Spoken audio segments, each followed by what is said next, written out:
પાટણ શહેરને પીવાનું પાણી પૂરું પાડતા કાળકા પમ્પિંગ સ્ટેશનના પાણીના સેમ્પલો શંકાસ્પદ જણાતા આરોગ્ય વિભાગ સક્રિય બન્યું છે। સિદ્ધિ સરોવર ફિલ્ટર પ્લાન્ટના પાણીની ગુણવત્તા પર લાંબા સમયથી પ્રશ્નો ઉઠી રહ્યા હતા અને તાજેતરમાં સરોવરમાં મૃત કૂતરા અને માછલીઓ મળી આવ્યા બાદ આ કાર્યવાહી કરવામાં આવી છે।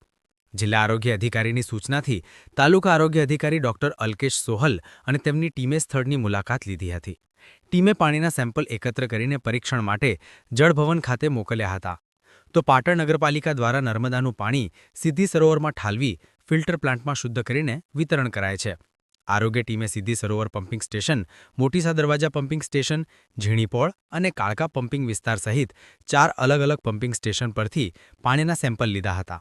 આ સેમ્પલ પાણી પુરવઠા બોર્ડની કચેરી જળભવન ખાતે પરીક્ષણ માટે મોકલવામાં આવ્યા હતા।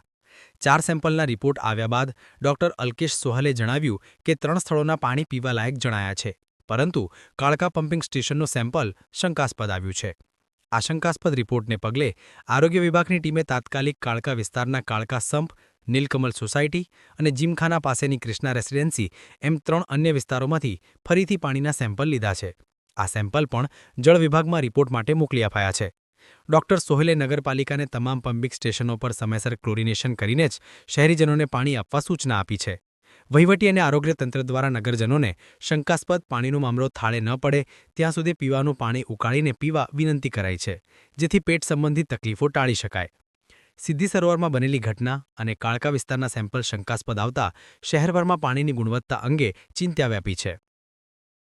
4 તારીખે જે સોશિયલ મીડિયામાં પ્રસિદ્ધ થયેલું કે ખાન સરોવરના જે તળાવમાં આપણે મૃત કૂતરું અને અસંખ્ય માછલીઓના મૃત મળી આવેલા છે, જે અન્વયે અમારા મુખ્ય જિલ્લા આરોગ્ય અધિકારી ડૉક્ટર વિષ્ણુભાઈ પટેલ સાહેબના ટેલિફોનિક સૂચના અન્વયે અમે અને અમારી ટીમ સાથે ખાન સરોવરની મુલાકાત લઈ અને ત્યાંના સેમ્પલ ખાન સરોવર પમ્પિંગ સ્ટેશનનું સેમ્પલ લીધેલું છે અને તે સિવાયનું આપણે ઝીણીપોળ, મોતીસા દરવાજા અને કાળકામાર મંદિરના વિસ્તારના 4 અલગ અલગ વિસ્તારના સેમ્પલ લઈને અને 4 તારીખે મોકલાવેલા હતા, જે અન્વયે જળભવનમાં મોકલાયેલા હતા। જે અન્વયે 6 તારીખે જળભવનમાંથી રિપોર્ટ આવ્યો, જેમાં ખાન સરોવરનું જે પાણી છે એનું સેમ્પલ રિપોર્ટ પીવાલાયક હશે।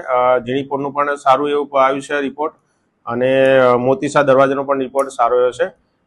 ખાલી જે કાળકામાર મંદિર વિસ્તારનો જે સેમ્પલ લીધું હતું ત્યાં થોડું શંકાસ્પદ જણાઈ આવતા અમારા મુખ્ય જિલ્લા આરોગ્ય અધિકારી સાહેબની સૂચના અન્વયે આજરોજ ફરીથી તે વિસ્તારના આજુબાજુ ત્યાંનો સંપનું અને આજુબાજુની 2 સોસાયટી જે ક્રિષ્ના રેસિડેન્સી સોસાયટી છે અને નીલકમલ સોસાયટી છે, ત્યાં સોસાયટીનું સેમ્પલ લઈ અને આજરોજ ફરીથી જળભવન ખાતે ટેસ્ટિંગ માટે સેમ્પલ મોકલી આપેલા છે કે પાણી પીવા લાયક છે કે નહીં। ત્યાં સુધી પાટણ નગરજનોને એક ખાસ વિનંતી છે વહીવટી તંત્ર અને આરોગ્ય તંત્ર વતી કે ત્યાં સુધી પાણી આપણે ઉકાળીને જ પીએ તો આપણે પેટને લગત કોઈ તકલીફો ના આવે।